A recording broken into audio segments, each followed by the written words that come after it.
یہ درست ہے یہ ساری بات ہے، لیکن ان کو کرنے کا طریقہ بھی مختلف ہونا چاہیے. دیکھیں آپ دیکھیں پیپلز پارٹی بجٹ کے اوپر احتجاج کر رہی ہے، بجٹ پہ حکومت اتحادی ہونے کے باوجود اس کو اپوز کر رہی ہے، لیکن ایک سیاسی انداز سے کر رہی ہے، ایک طریقہ کار سے کر رہی ہے. اسی وجہ سے ان کے درمیان بات چیت بھی ہو رہی ہے اور اسی وجہ سے ان کی بات چیت کو مانا بھی جا رہا ہے یا تسلیم کیا جا رہا ہے. صرف اگر آپ صحیح کام کو غلط انداز سے کریں گے تو وہ غلط ہو جائے گا، اگر آپ غلط کام کو بھی صحیح انداز سے کریں گے تو کم از کم وہ مزید غلطی کی طرف نہیں جائیں گے.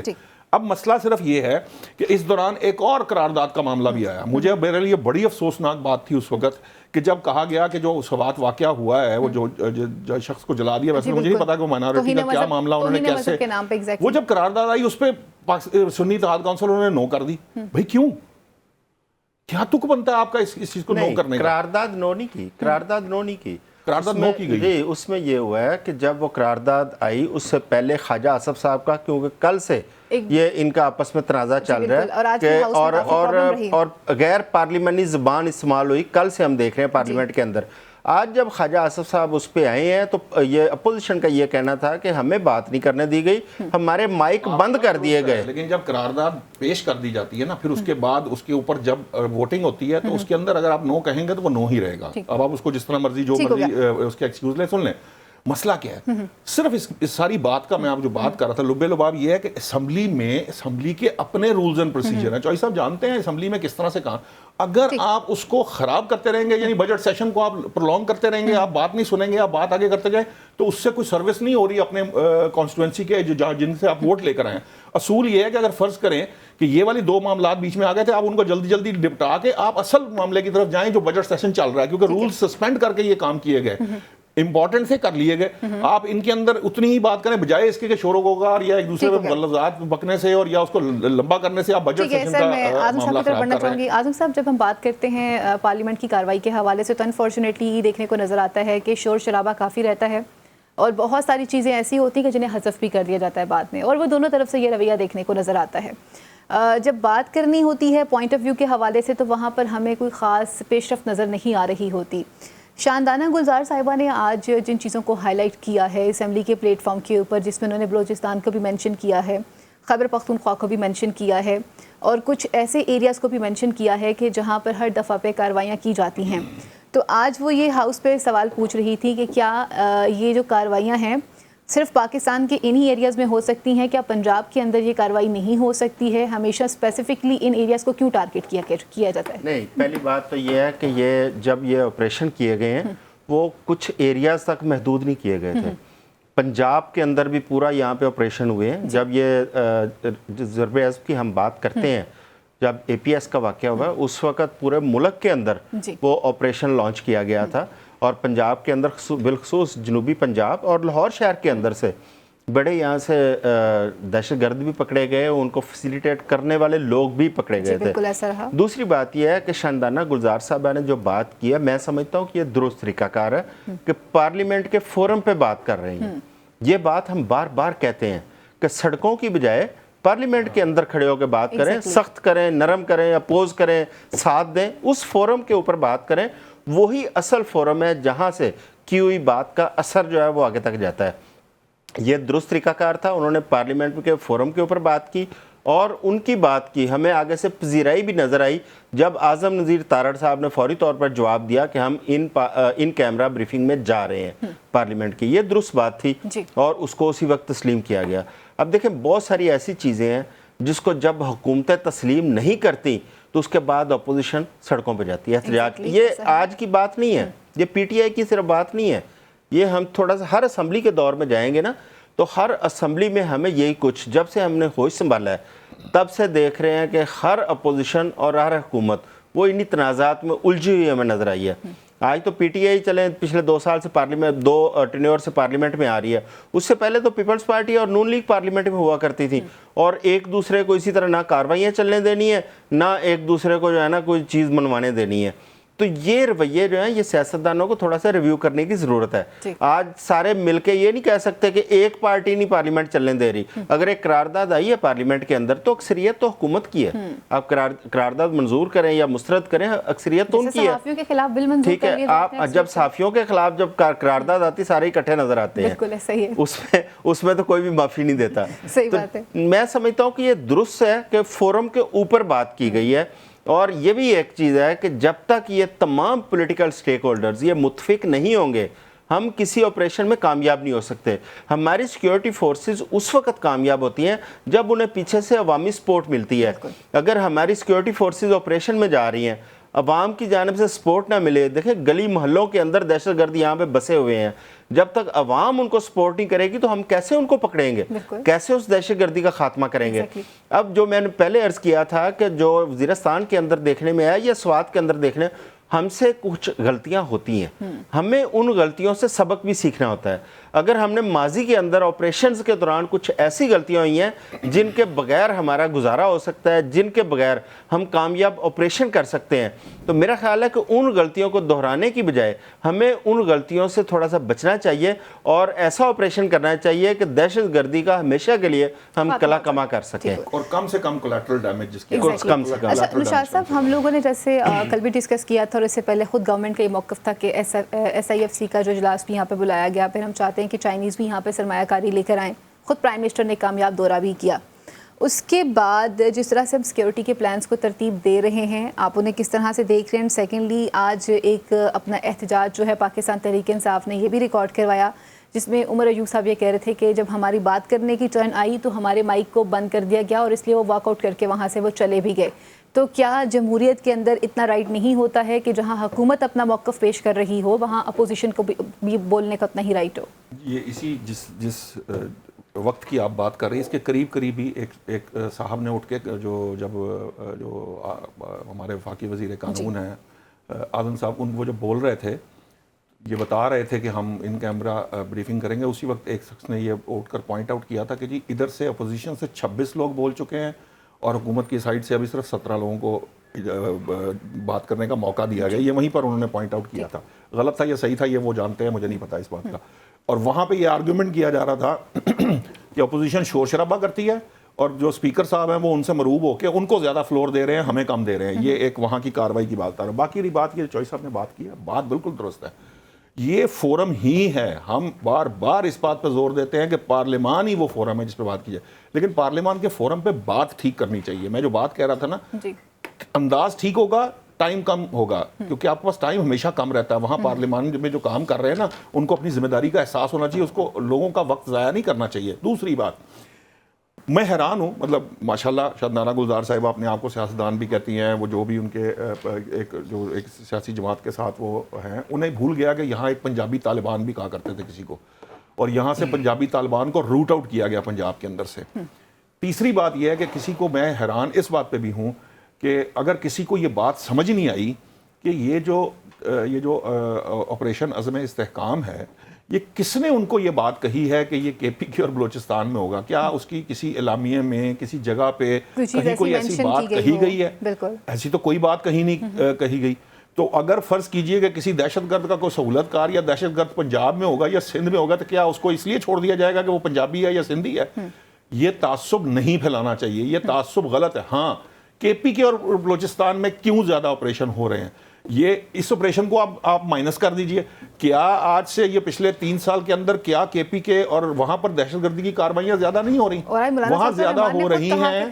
اس الیکشن کے اندر یہ مولانا صاحب اس کا آپریشن کی جو آپ کہہ رہی تھی JUI جو ہے وہ اس کی مخالفت میں اگر پاکستان تحریک انصاف کے ساتھ ہے تو وہی پٹتے روتے جاتے تھے, کبھی افغانستان اور کبھی کہہ رہے تھے مولانا فضل الرحمان کہ جی مجھے تو وہ کرنے نہیں دی جا رہی الیکشن کمپین, انہی کی طرف سے دہشت گردوں کی طرف سے مجھے تھریٹس آ رہے ہیں. بات یہ ہے اصل میں دیکھیں وہ علاقہ ذرا زیادہ افیکٹڈ ہے, ٹھیک ہے, ایسی بات نہیں ہے وہ پاکستان کا حصہ نہیں ہے یا وہ کوئی وہاں پہ کوئی صوبے کے ساتھ کوئی کسی کی وہ ہے, جیسے کہہ لیجئے کہ کوئی علیحدہ سے سنگل آؤٹ کر رہا ہے کوئی صوبہ, اس صوبے میں دہشت گردی ہے, اس کی بھی وجوہات ہیں, اس کی افغانستان سے سرحد ملتی ہے. اگر فرض کریں افغانستان کی سرحد پنجاب سے مل رہی ہوتی ہے, کہ پی کے کا نام پنجاب ہوتا تو پنجاب کے اندر یہ معاملات اس طرح سے ہو رہا ہوتا ہے. اس لیے میں نہیں سمجھتا کہ اس طرح کی گفتگو کرنی چاہیے, اس کو تعصب نہیں دینا چاہیے, یہ جو صوبائی تعصب ہوتا ہے اس طرف نہیں لے کے جانا چاہیے, یہ آپ ڈائیورٹ کرتے ہیں. میں یہی تو کہہ رہا ہوں کہ آپ اس آپریشن, یہ دیکھیں نا ڈیمانڈ کی پاکستان طریقے, کیوں جی چوئی صاحب پاکستان طریقے صاحب نے کہا نا پارلیمان میں لائیں, بات سمجھ میں آئی, وہ انہوں نے کہا ہاں جی ہم لے کے آئیں. آپ یہ کام کریں, جو کرنے والا ہے کام وہ کریں, اس کو یہ جو اینگلنگ ہے, یہ جو ادھر لے جانا ہے, یہ جو کانفلکٹ بنانا ہے, یہ نہ کریں. یہی تو بات میں کہہ رہا تھا کہ وہاں فلور کا وقت کم سے کم ضائع کریں, اپنے جو اوریجنل کام کرنے والے ٹو دا پوائنٹ کر کے اس کی طرف بات کریں. کوئی مسئلہ بنائی کا نہیں ہوتا. میرا خیال ہے اس کے اوپر اگر JUI بھی یہ مطالبہ کر رہی ہے, یہ صحیح بات ہے کہ الیکشن کے اندر مولانا فضل الرحمان تھے جنہوں نے سب سے پہلے کہا تھا دہشت گردی بہت زیادہ ہے, الیکشن ملتوی کیا جائے. اب وہ کہہ رہے ہیں کہ اس آپریشن کو اس طرح نہ لانچ کیا جائے. اس میں کچھ نہ کچھ ایسے تحفظات پائے جاتے ہیں جو میرا خیال ہے دور کرنے چاہیے, چاہے مولانا فضل الرحمان ہو, چاہے اس میں زید بکر کوئی سیاسی پارٹی ہے یا سیاسی رہنما ہے. دیکھیں وہ لوگ وہاں کے رہائشی ہیں, ان کا تمام جو کانسٹیچوئنسیز ہیں جو ان کا الیکشن لڑتے ہیں وہ وہی والے ایریاز ہیں. اگر وہ کوئی تحفظات کا اظہار کر رہے ہیں ماضی کے اندر, جو میں جو عرض کر چکا ہوں, ہم سے چاہے دنستہ نہ دنستہ غلطیاں ہوئی ہیں, اس کے اوپر آرگومنٹ ہونا چاہیے اور پارلیمنٹ کے اندر ہونا چاہیے, اور وہاں بیٹھ کے ڈیسائیڈ ہو جانا چاہیے تاکہ اس کے حوالے سے کسی کے کوئی تحفظات نہ پائے جائیں. اگر ہم نے ایک آپریشن میں جانا ہے, اگر ہم نے دہشت گردی کے خلاف لڑنا ہے, تو وہاں پہ اتحاد نظر آنا چاہیے, سب کو اکٹھے نظر آنا چاہیے. یہاں پہ آج خواجہ آصف صاحب نے ایک اور بیان بھی دیا, انہوں نے کہا کہ پاکستان تحریک انصاف جو ہے وہ جس طرح سے اس پلان کے حوالے سے ان کے اگینسٹ بات کرتی ہوئی نظر آ رہی ہے, انہوں نے کہا یہ تو باقاعدہ دہشت گردوں کی پھر جماعت ہے, ان کو سپورٹ کرتی ہوئی نظر آ رہی ہے. تو کیا آج اسمبلی کے پلیٹ فارم پہ یہ بات یا اس طرح سے کسی ایک تنظیم کو دہشت گردوں کے ساتھ منسلک کرنا چاہیے تھا؟ ایسی باتیں ہوتی ہیں جو چیزوں کو خراب کرتی ہیں. آپ ماضی میں چلے جائیں, خواجہ آصف صاحب خواتین کے حوالے سے بڑے عجیب و غریب بیانات دے دیتے تھے. خواجہ آصف صاحب میڈیا کے اوپر بیٹھ کے بھی کئی دفعہ بڑی عجیب و غریب بات کر دیتے ہیں. آج وہ دوسرے ایک سیاسی جماعت اپوزیشن میں اتنا آگے نہیں جانا چاہیے کہ دوسرے کو یا غدار قرار دے دیں, یا دہشت گرد قرار دے دیں, یا اس کو ملک دشمن قرار دے دیں.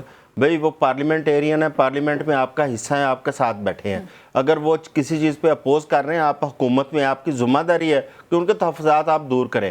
اگر آپ اس قسم کی وہاں پہ لینگویج استعمال کریں گے, جس طرح ہم دیکھیں نا صوبائیت پہ ہم لوگ کبھی بھی جو ہے نا اس کو پروموٹ نہیں کرتے, جو صوبائیت کے اوپر بات کرتا ہے ہم اس کو کنڈیم کرتے ہیں, بھی آپ تعصب نہ پھیلائیں.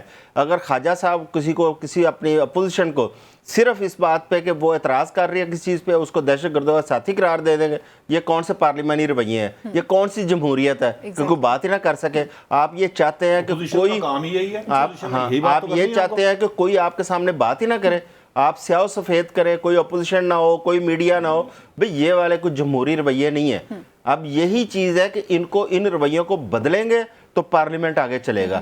اگر اسی قسم کے رویے رہیں گے تو پارلیمنٹ کیسے آگے چلے گا پھر؟ ٹھیک ہے نشاط صاحب, آپ اسے کس طرح سے کنکلوڈ کریں گے؟ جس طرح کا بیہیویئر رکھا جا رہا ہے, دونوں طرف سے رکھا جا رہا ہے, آپ اسے کنکلوڈ کس طرح سے کریں گے؟ میں تو پہلے یہ کہہ رہا ہوں, کہ آپ کو یہ ادھر ادھر کے ایک دوسرے کے اوپر بیان بازی کر کے قوم کا وقت مت ضائع کریں, چاہے وہ حکومت ضائع کرے, چاہے وہ اپوزیشن ضائع کرے. بھائی آپ کو پتہ ہی نہیں ہوتا کہ آپ نے بات کیا کرنی.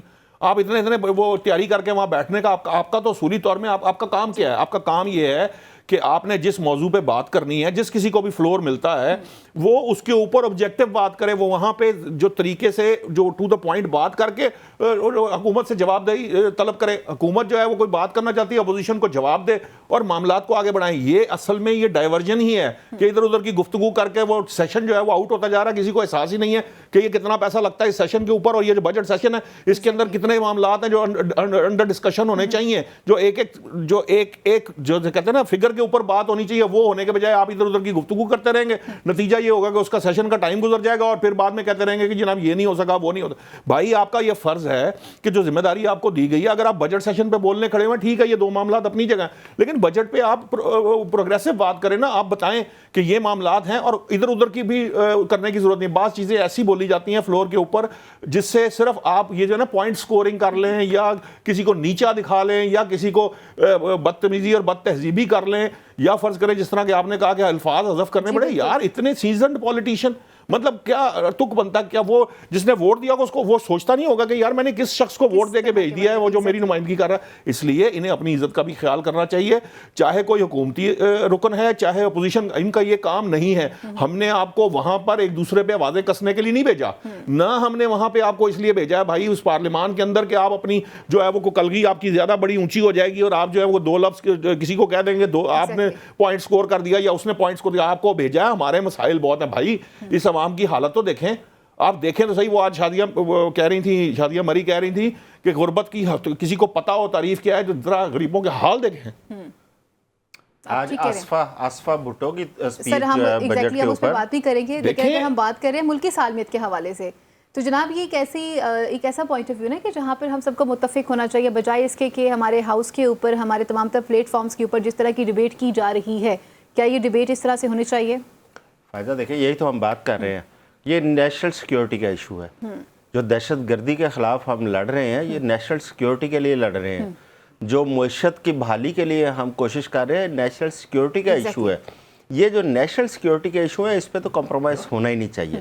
اس پہ تو زیرو ٹالرنس پالیسی ہونی چاہیے, چاہے وہ حکومتیں ہوں, چاہے اپوزیشن ہو, چاہے ہمارے ادارے ہوں, اس پہ کوئی ٹالرنس نہیں ہونی چاہیے. ہاں اس کے بعد جو اصل چیز ہے دیکھیں جس کی طرف بار بار بریک پہ جانا ہے جی, آپ اسے کنکلوڈ کر دیجیے.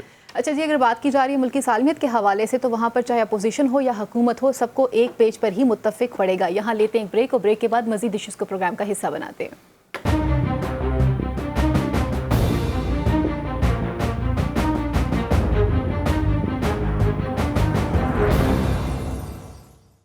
جی ویلکم بیک ناظرین. اب کچھ بات کرتے ہیں پاکستان پیپلز پارٹی کے تمام تر مطالبات کے حوالے سے جنہیں حکومت نے تسلیم کر لیا ہے, اور رانا ثناءاللہ صاحب کا یہ کہنا ہے کہ وہ تمام تر مطالبات جائز تھے اس لیے انہیں مانا گیا ہے.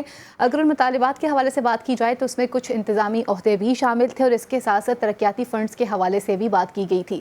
لیکن دوسری ہی جانب پر آج قومی اسمبلی کے اندر پہلا خطاب کیا ہے آصفہ بھٹو صاحبہ نے, جس میں انہوں نے خطاب کرتے ہوئے کہا کہ وہ اس بجٹ کو نہیں تسلیم کرتی کیونکہ یہ عوام دوست بجٹ نہیں ہو سکتا جس میں کسان کے لیے, مزدور کے لیے اور ایک عام آدمی کے لیے کسی بھی قسم کا کوئی ریلیف دیکھنے کو نظر نہیں آیا ہے.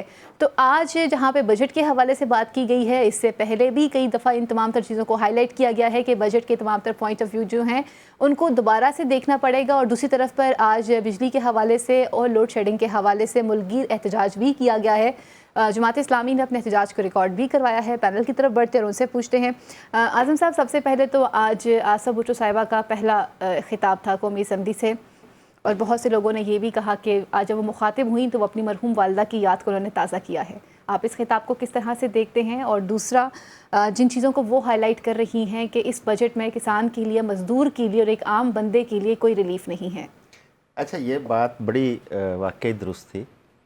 پہلے بلاول بھٹو جب تقریر کیا کرتے تھے تو ان کی آواز کے اندر جی ہمیں محترمہ بینظیر بھٹو کی آواز کی ایک جھلک نظر آتی تھی. آج جب آصفہ بھٹو پارلیمنٹ کے اندر خطاب کر رہی تھی تو اس میں ان کی شبیہ نظر آ رہی تھی محترمہ بینظیر بھٹو کی.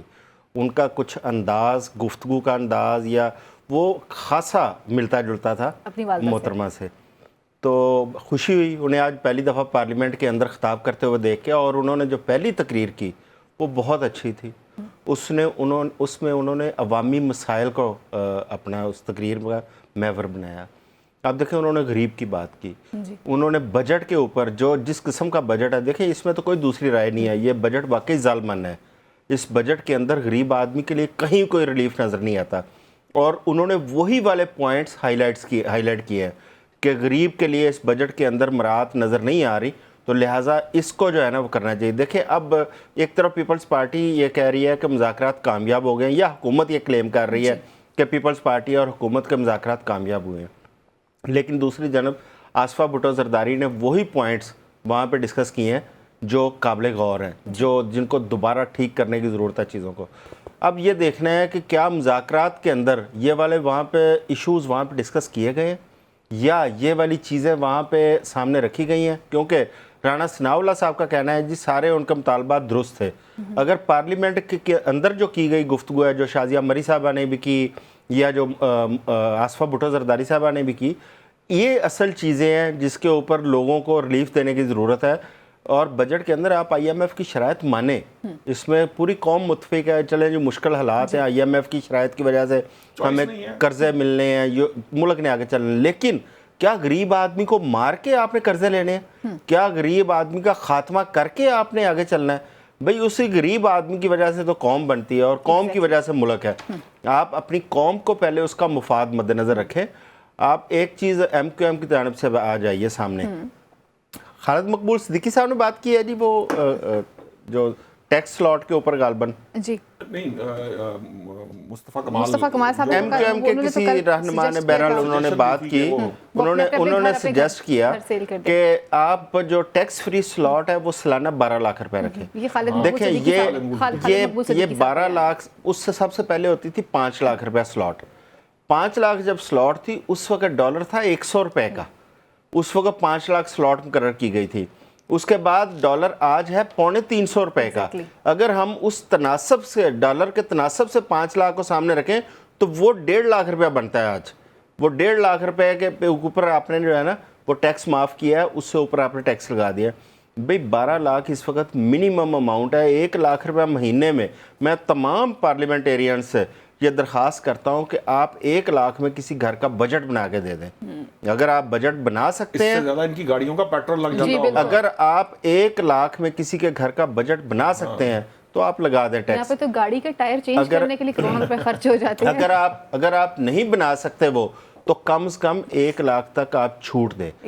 12 لاکھ روپے سالانہ کے اوپر آپ چھوٹ دیں, اس پہ اوپر آپ ٹیکس لگائیں اور ٹیکس کی ریشو اتنی رکھیں کہ لوگ ادا کر سکیں. یہ نہ ہو کہ جو آلریڈی ٹیکس دے رہے ہیں ان کو آپ مزید دباؤ ان پہ ڈالتے چلے جائیں. بھئی ان کو جان سے نہیں مارنا, ان سے آپ نے وہ کمائیں گے تو اسٹیٹ کو ٹیکس دیں گے. آپ اس طرف توجہ دیں جہاں پہ زیادہ ضرورت ہے.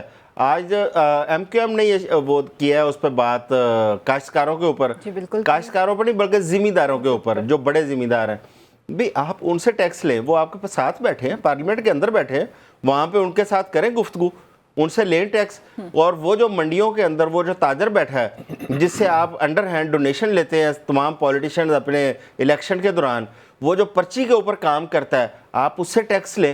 جو نان ڈاکومنٹڈ اکانومی پہ بیٹھا ہے, آپ تنخواہ دار طبقے کو پیس رہے ہیں, آپ امپورٹر ایکسپورٹر کو مزید پیس رہے ہیں, آپ جو چھوٹا جو دکاندار ہے جو آپ کو ٹیکس آلریڈی دے رہا ہے آپ اس کو رگڑا لگا رہے ہیں. بھئی اس پہ رحم کھائیں.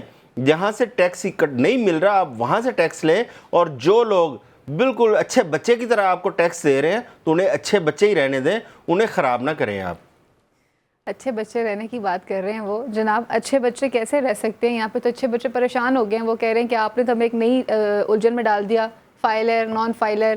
اور آج میں ایک رپورٹ چیک کر رہی تھی کہ پاکستانی جو ہیں وہ بڑی بھاری تعداد کے اندر اب پاکستان چھوڑنا شروع ہو چکے ہوئے ہیں. اور اس سے پہلے شاہد حقان عباسی صاحب نے بھی بہت پہلے ایک پریس کانفرنس کی تھی, انہوں نے تب بھی اس بات پہ باقاعدہ ایک الارمنگ سچویشن بتایا تھا کہ یہ کافی خطرناک بات ہو جائے گی اگر ہمارا ٹیلنٹ یہاں سے چلا جائے گا تو پاکستان کیسے چلے گا. جناب آج کی اسمبلی کی کارروائی کو کیسے دیکھتے ہیں, اور بالخصوص جو پہلا خطاب کیا ہے آصفہ صاحبہ نے, آپ اسے کیسے دیکھ رہے ہیں؟ یہ پہلے میں ذرا چھوٹی سی بات یہ آپ کے حوالے کر دوں, یہ باہر وہ جا سکتے ہیں جو جا سکتے ہیں, اور بھائی جو نہیں جا سکتے وہ کہاں جا کے سر ماریں. صحیح بات ہے. ان کا کون والی وارث ہے؟ ان کے لیے یہ ہماری نمائندہ جو ہے یہ پارلیمان ہے, وہاں ہم ان سے یہ بات کرتے ہیں. یقیناً آصفہ بھٹو صاحبہ نے جو پہلا خطاب کیا ہے نو ڈاؤٹ انداز گفتگو بے نظیر تھا, یہ بات درست ہے. میں بھی مطلب یہ جس وقت میں نے سنا تو مجھے بھی یہی امپریشن اس سے مل رہا تھا. ان کا تقریر کرنے کا انداز اور اسلوب اچھا تھا. چند باتیں ایسی ہیں جن کی طرف توجہ دلائی جانی چاہیے تھی. انہوں نے یہ ضرور یہ بات درست کہی کہ یہ عوام دوست بجٹ نہیں, عوام دوست بجٹ بنایا ہی نہیں جا سکتا, ممکن نہیں ہے ان معاشی حالات کے اندر. پیپلز پارٹی بھی چاہے تو نہیں بنا سکتی, پیپلز پارٹی بھی شاید اس کے ارد گرد کا کوئی بجٹ بناتی جو, یا کوئی اور جماعت بھی اس کے قریب قریب کوئی بجٹ بناتی. فرق ہو سکتا ہے 19-20 کا, لیکن 19-20 کا ہوتا, 14-20 کا فرق نہ ہوتا. ایک بات. دوسری بات یہ ہے, ہاں مجھے خوشی ہوتی اگر وہ اپنی تقریر کے اندر اس اشرافیہ کی سبسڈی کی بات کرتی جو وہ جلسوں میں کیا کرتی تھیں. ٹھیک ہے, آج اور ان کے بھائی بھی کیا کرتے تھے. ہاں ان کے بھائی بھی کیا کرتے, وہ اس اشرافیہ کی سبسڈی کی بات کرتی, اس کو ختم کرنے کے اوپر آرگیومنٹ کرتی. مجھے خوشی ہوتی, جو میں نے جس طرح کل آپ سے کہا تھا کہ ایف بی آر نے جو ٹیکس چوری کا جو فگر بتایا ہوا ہے, اگر وہ فگر سن کے تو اگر کسی کو کوئی الہام نہیں ہوتا تو میرے لیے تو بڑی حیران کن بات ہے کہ ہزاروں ارب کی چوری جو ہے وہ اس ملک کے اندر ٹیکس کی ہو رہی ہو اور اس کی طرف توجہ نہ دی جائے. سو میری ذاتی رائے یہ ہے کہ میں پھر بار بار یہ کہتا ہوں کہ یہ جو چودھری صاحب نے جو یہ بات کہی ہے نا 1 لاکھ کی یا 2 لاکھ کی, یقین کیجئے کہ اگر ایمانداری سے آپ مجھ سے پوچھیں اس ملک کے اندر 3 لاکھ کمانے والا بھی خوش نہیں ہے. 3 لاکھ کمانے والا بھی جو ہے وہ اسے سمجھ لیجئے گا وہ تقریباً قسم پرسی کے قریب ہی ہوتا ہے, بس بمشکل وہ اپنی وائٹ کالر جیسے کہہ لیں گے سفید پوشی کا بھرم کوئی رکھ رہا ہوتا ہے. 70-80 ہزار تو ایوریج بجلی کا بل آ رہا ہے. ہاں جی, تو ان حالات کے اندر یہ آسان کام نہیں ہے جو باتیں کی جا رہی ہیں. میں تو کبھی کبھی ان لوگوں کے بارے میں سوچتا ہوں جو 20-30 ہزار روپے کماتے ہیں, پتہ نہیں زندگی ان کے لیے کتنی تنگ ہے. اللہ تعالیٰ ان کی زندگی کے لیے کوئی آسانی پیدا کرے. ہمارے پروگرام کو ویسے یہ اعزاز حاصل ہے کہ ہم نے 4-5 ایشوز یہاں اٹھائے, چاہے وہ کسانوں کا معاملہ تھا, چاہے وہ گندم کا امپورٹ کا معاملہ تھا, چاہے کچھ بھی ہے, لیکن وہ ایڈریس ہوئے سولر کا معاملہ, آئی پی پیز کا معاملہ, اور یہ پھر ابھی یہ جو ہم ٹیکس کی بات کر رہے ہیں شاید کسی کے کانوں میں یہ بات بھی پڑ جائے کہ یار آپ یہ بات سمجھیں, میری جیب سے ایک پیسہ نکل رہا ہے, مجھے سب سے پہلے اس کو سیکیور کرنا ہے. پھر مجھے آپ کی بات کرنی ہے کہ جناب آپ نے کوئی پیسے دینے تھے میرے ادھر سے نکلی جا رہا ہے, میں آپ سے لے بھی جاؤں گا تو یہ نکلی جائے گا بھائی. وہ چوری کا جو حجم ہے, فرض کرے میں نے آپ سے بھی 200 ارب روپیہ لے کے ڈال بھی لیا اس جیب کے اندر, تو نکل تو جانا ہی ہے. پھر وہ چوری کرنے والے خدا رہا پہلے چوری بند کرے. دنیا میں ہر جگہ پہلے کشتی کا سوراخ بند کیا جاتا ہے تاکہ کشتی جو ہے وہ چلتی رہے. آپ کشتی کا سوراخ بند نہیں کر رہے اور آپ کہہ رہے ہیں کہ نہیں جی ہم اس کے اندر مزید بوجھ ڈالیں گے, اس طرح تو نہیں سسٹم چلے گا. یہ سمجھنے کی چیزیں ہیں. پرائرٹی اور ترجیحات کا معاملہ ہے. جہاں تک رہی پیپلز پارٹی کے مذاکرات کی بات, تو وہ تو شادیہ مری صاحبہ نے آج تقریر کے دوران ہی بتایا کہ میں نے اپنے ایس ڈی او کو بجلی کے معاملات کے اوپر کو بات کی, تو اس نے کہا میرے پاس میں ہو تو میں تو آپ لوگوں کو بجلی نہ دوں. تو 2 چیزیں اس میں اہم ہیں.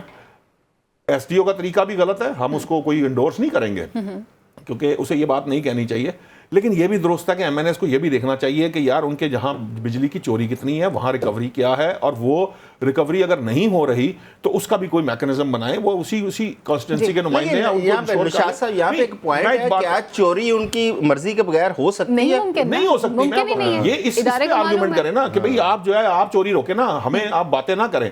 جو میں نے تو بار بار کہا 100 میں سے 99 لوگ چوری کر رہے ہیں, جو ایک چوری نہیں کر رہا اس کا کیا قصور ہے کہ وہ بل دے رہا بھائی, اس کا کون والی وارث ہے؟ آپ کو اس ایک کو بچانا ہے, ان 99 کے چکر میں نہیں پڑنا. ان 99 لوگوں کو آپ سزا دیں, اس ایک کو پروٹیکٹ کریں کیونکہ وہی ایک ہے جو آپ کے ساتھ چل رہا ہے. صحیح.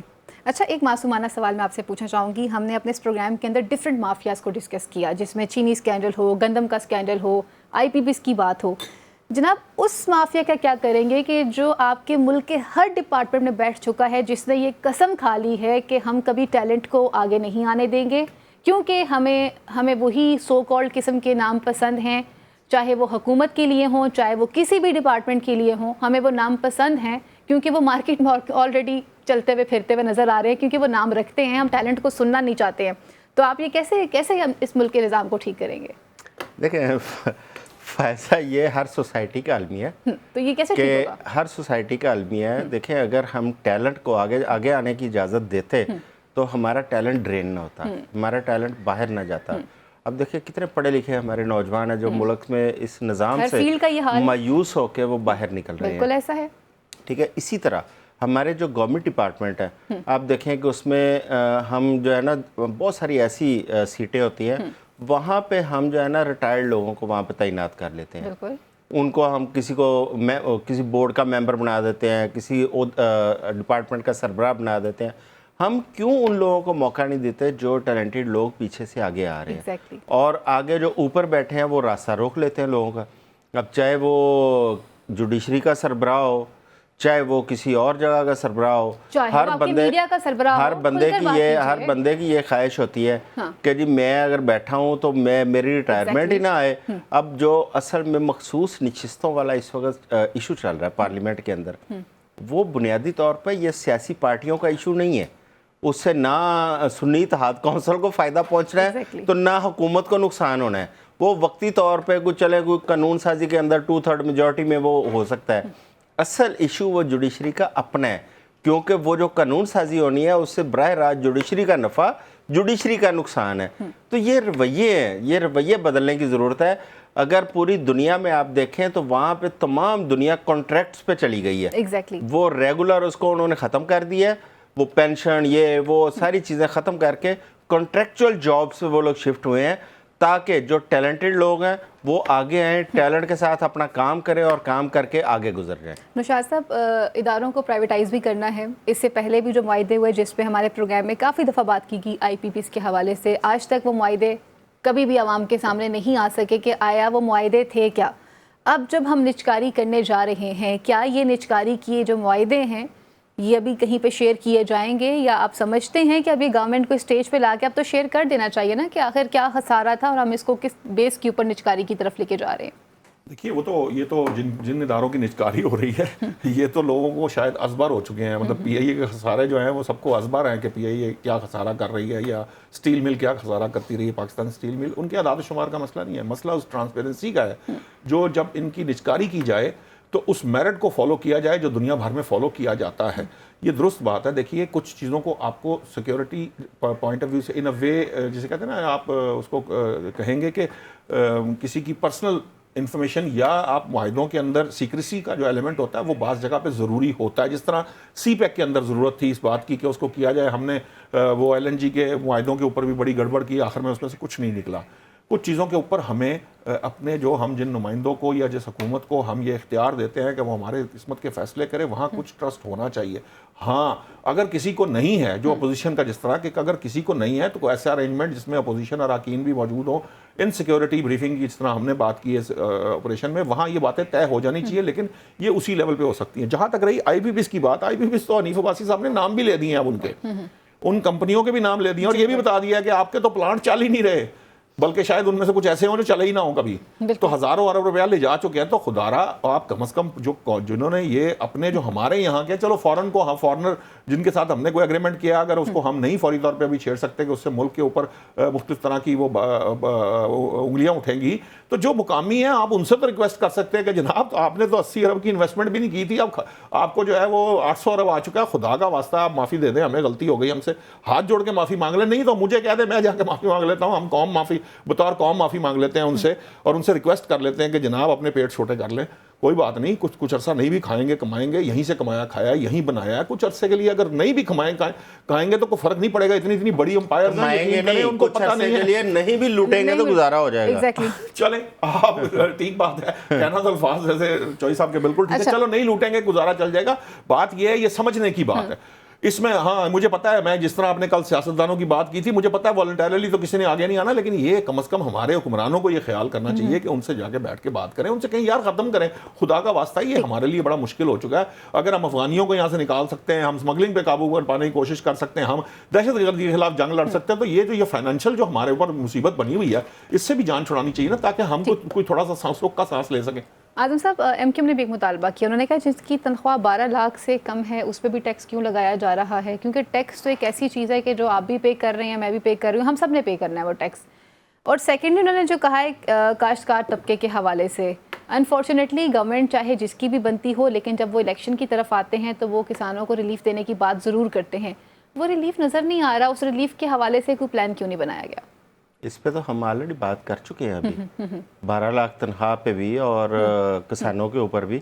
میرا خیال ہے کہ اس سے زیادہ امپورٹنٹ ہے ہمیں تھوڑی سی غزہ پہ بات کرنی چاہیے. جی غزہ پہ بھی بات کریں گے. ابھی آپ دیکھیں کہ جو اس وقت صورتحال غزہ کے اندر ہے, آج آپ نے دیکھا کیمبرج یونیورسٹی کے اوپر ایک لال رنگ پھینکا گیا. وہ لال رنگ کس چیز کی علامت ہے؟ وہ لہو لہان کرنے کی علامت ہے. وہاں کے جو اسٹوڈنٹس ہیں انہوں نے ان کو ریئلائز کرایا کہ فلسطین لہو لہان ہے, فلسطین کے اندر بچے مر رہے ہیں, فلسطین کے اندر تباہی ہے. وہ انہوں نے کیمبرج یونیورسٹی ایک دیکھنا آئیکونک وہ ادارہ ہے, اور وہ بلڈنگ ہے آئیکونک پوری دنیا. انہوں نے اس بلڈنگ کے اوپر لال رنگ پھینک کے انہوں نے صرف یہ بتانے کی کوشش کی ہے کہ یہ جو لہو لہان ہے اس کے اندر آپ کی حکومتوں کا بھی کردار ہے.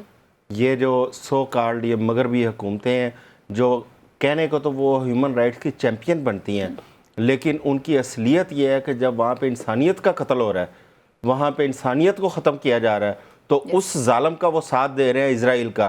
اس میں امریکہ ہو, برطانیہ ہو, یہ تمام حکومتیں اس کے ساتھ کھڑی ہیں. اور یہ لال رنگ کو مسلمانوں نے نہیں پھینکا, یہ انسانوں نے پھینکا ہے, مذہب سے بالاتر ہو کے پھینکا ہے.